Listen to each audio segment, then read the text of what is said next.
My journey beyond life, a near-death experience. For as long as I can remember, I felt like a stranger in this world, never truly belonging. My childhood was marked by an abusive father whose unpredictable violence plagued our days. He hurt my mother, my sister, and me. When my parents divorced when I was 12, I felt a mix of relief and sadness from the immense change. My older sister moved out for college, and my mother, though kind and supportive, sank into a deep depression. Lacking stability, I fell in with the wrong crowd. Some friends were loyal, but others betrayed my trust, leading me further into chaos. At 15, I ran away from home and faced terrifying experiences on the streets, including being kidnapped by a deranged cocaine dealer. The trauma from my childhood left me with PTSD, making me prefer solitude and the company of a few trusted friends rather than trying to please others. In 1989, I felt like I had been through a personal war with many heartless predators. I was having migraines and headaches every day for months, and I just couldn't take it anymore. I was emotionally destroyed. I felt like my mom was falling apart. I had no other family for my support system and was surrounded by the wrong people who were so corrupt and immoral. I went back onto my waterbed and waited for all of those pills I took with the vodka to start taking effect. There was no particular thought at first, just a feeling. It was a powerful feeling. I was telling my body it's time. Time for me to go now. I wanted to go and was ready to let it all go. Right then, I felt this bizarre, large thump in my chest. And then everything started going dark. A few seconds later, I suddenly found myself looking down on my best friend's head and understanding that she was crying frantically and calling for my mother. My mother ran into the room. Initially, I didn't understand what was happening. I thought it was odd that they were having some kind of panic over someone in my bed, and I didn't understand who was in my bed. Then I looked down closer and saw a familiar face. I was stunned for a moment, realizing, oh, that's my body. Poor thing. Goodbye, old friend, I thought to myself. I felt slightly guilty that I was only a little worried about my mom being sad if I died, but I felt like she would be okay in about a year. Suddenly, I felt this incredible freedom. It was like a rush of immense joy and liberation. I was no longer limited by my body, and I could just completely be myself. I felt confident, even brave. I was floating upwards, but not too fast. I saw everything with added colors, textures, and even feelings. It sounds funny, but even the molecules in the wood in the ceiling that I floated through had some type of stagnant energy. I saw the roof of my townhouse complex and the pool. Then I started going a little faster. Suddenly, I was past the clouds and into the stars. I could see the moon, but it had a different kind of hue around it. It was the same moon that I've always cherished, but the glow now showed a purple hue. In fact, I could see purple almost everywhere until I entered the churning blackness. I didn't understand it until later, but I was seeing reflections of other spiritual energy that was like me but in the universe. I entered an area that was farther away from the stars and darker, but I was so focused on exploring this whole new feeling of freedom that I wasn't really paying attention. It's almost like I just wandered right in, not even thinking about my safety. It was all new and exciting. I was getting used to my new senses, the new reality, and realizing that I was able to see so much despite not having eyes. This place of darkness that I had gradually entered into was like a giant area of thick blackness that was churning into itself. It had a dull roar type of low hum in the background. It was a substance that was moving very slowly in a predictable direction. I didn't feel like it was good or bad, but rather it was neutral. After a moment, I knew that other beings were coming closer to me. I also knew that they were unfriendly with bad intentions toward me. I suddenly felt very vulnerable, having no idea if I even had any form of protection or power to avoid these negative beings. As they got closer, I felt who they were. I felt their feelings, thoughts, and personalities. I knew that they were never humans, but I didn't understand what they were.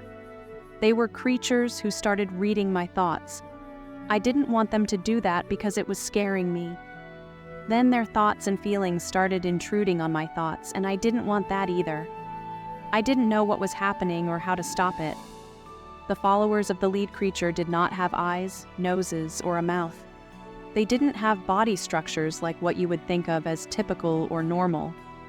It was like they were contortions of wretched anguish and misery. The leader was gigantic with some red and orange colors in it, and about 18 or 20 feet tall. This being was not male or female. It was a monster with no gender. While it did not have a physical body, its energy was like a deeply intelligent being, like a deranged serial killer of the innocent. I could sense its heartlessness and vindictiveness. As they got closer to me, the leader used a strange voice of rage, and it hated me. I mean, really hated me. I asked it bluntly, "Why are you so angry at me? Who are you? I don't understand, and why do you hate me so much?" The first thing it said to me was, "Don't you even know who you are?" And I replied, "No, who am I?" The leader seemed to be exploding at this point. It said, "God the Father. You don't even know. You're a child of the Father. It's not fair. You should be just as doomed as we are." That's when I started to really have a feeling of terror. I called out immediately, "Jesus, save me. I'm scared. Jesus, where are you? Help me." I knew instantly that I would be rescued. Then the light of Jesus rapidly moved towards me. The demons immediately started backing away. I was suddenly pulled out of the churning blackness and into a tunnel of light. It was filled with beautiful, powerful light.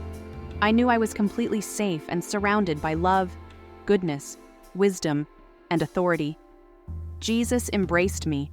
He was not in a body, but was a being of light in the brightest white golden light. It did not hurt my eyes. The bright white golden light is all about what is good, healthy, kind, and loyal. It also is safety, integrity, trustworthiness, honesty, omniscience, and kingly. When he embraced my soul into his soul, it was like every bit of pain in my spirit was cleansed and healed. But this was only during the embrace. Jesus Christ's spirit was like the equivalent of 500 feet wide and 1,000 feet tall. I instantly knew it was him, and he reassured me and calmed me down. He told me that since I was already there with him, he was going to show me my life to help me understand many things so that I would be more patient when I returned to my body. I refused to go back into my body. He was very patient and gentle with me. He knew I was upset, and he was determined to have me calm down, trust, and listen to him. So I did. I was so indescribably happy and more at peace than ever before in my entire lifetime. I was willing to listen to whatever he wanted to tell me. Where we were, it was like a part of heaven, but I didn't see any relatives or anything. This was like a special place reserved for me. I say reserved like I was in a different section of heaven. During my life review, I felt and saw everything I had ever said or done. I saw every impact I had on others, whether intentional or not, like a ripple on the water. He showed me my very essence, and he explained that different souls have different roles depending on who they originated from and what they did with themselves regardless of the situations. Most important of all was how they responded to love or goodness overall. Jesus told me that not only did I have enough goodness in me, but that despite a few weaknesses, I will mature, and that I am destined to go to heaven by virtue of who I am. I asked, "Who am I then? Why is this such a big deal, who I am?"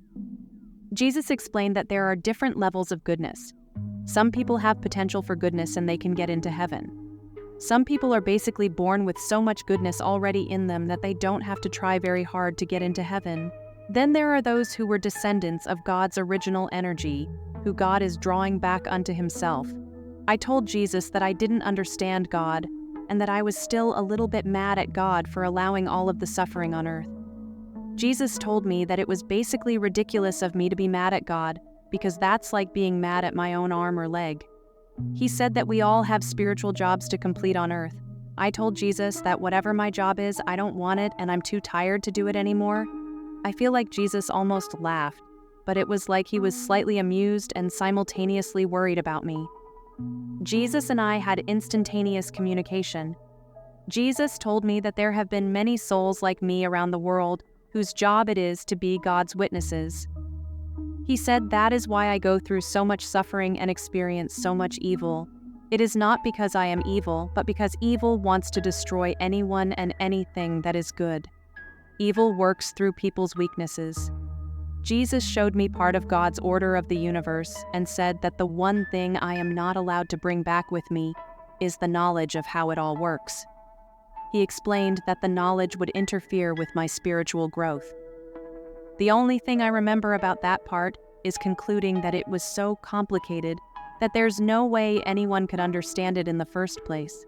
I finally understood that Jesus was going to send me back into my body no matter how much I protested. I needed to finish my job in this life for myself and for God. I was still a little sad because I did not want to leave him, and I loved being around him. In 2004, I reached a breaking point once again, similar to 1989 when I couldn't take it anymore. Physical pain, extreme loneliness, and people around me who only used me without offering support pushed me to the edge. Desperation drove me to attempt suicide again, hoping to end my life by taking pills. I believe my system was so overwhelmed by the poison and stress that it caused the whole left side of my body to go limp. My arm felt heavy and strange, and I suspected I had a TIA stroke, but I'll never know for sure. At that moment, I felt a profound, thunderous voice, both inside and outside my head, authoritatively telling me, "I am with you. You can do this. Do not step out of your place." I started crying and hyperventilating. Immediately after that, I felt myself leaving my body for the second time in my life. I recognized the sensation of passing through the ceiling and the stars.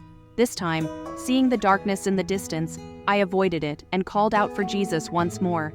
I saw Jesus as the same beautiful, bright, familiar light of love, but this time behind him, there was a presence I had never encountered before. This presence filled the entire space or sky around us, like a horizon of spirit that was overwhelmingly vast, like Jesus Christ times 20 billion. It was God. God the Father addressed me in strict terms, telling me that I could not escape my body again, and that I had to finish my job on earth, not just for his glory, but for my own spiritual well-being. He said if I ever attempted suicide again, he would intervene, sending another of his children to stop me or ensuring any attempt would fail. I felt a mix of fear, sadness, and shame. I cried out to him, feeling utterly alone and asking, "What can I do? I have no family to help me. I feel so alone." In a booming yet loving voice, God reassured me, saying, "You have not been alone for even one moment in your entire life. I have been there, ready to be with you as soon as you reach for me, as soon as you ask for me. I have also worked through my gift to you of Jesus Christ. I love you, and you are my child. I will say it again so you will remember. You are my child, and I love you." God then showed me a vision like a movie, depicting how much I had grown spiritually, even if I hadn't realized it yet. He expressed pride in me and told me I was almost finished. He promised that if I could complete my work here, my eternity would be filled with the love and peace I needed. I apologized to God and vowed to do my best, reminding myself that this life's suffering would be forgotten once I was allowed to stay in heaven. Both God and Jesus reassured me of my destiny to go to heaven, explaining that I needed to finish my spiritual journey and complete my work for God. Though I was reluctant to leave the comfort of their presence, I understood the necessity of returning to my body. They told me my suffering on earth was temporary, a trial I needed to endure to fulfill my purpose. With a heavy heart, I accepted their guidance and prepared to return, knowing I had to trust in their plan for me. As I re-entered my body, I carried with me a renewed sense of purpose and determination. The knowledge that I was loved and not alone gave me the strength to face my challenges. Despite the pain and loneliness, I knew that my experiences had meaning and that I was part of a greater plan. I resolved to live my life with courage and faith, knowing that my journey was far from over and that I had a role to play in the grand design of the universe.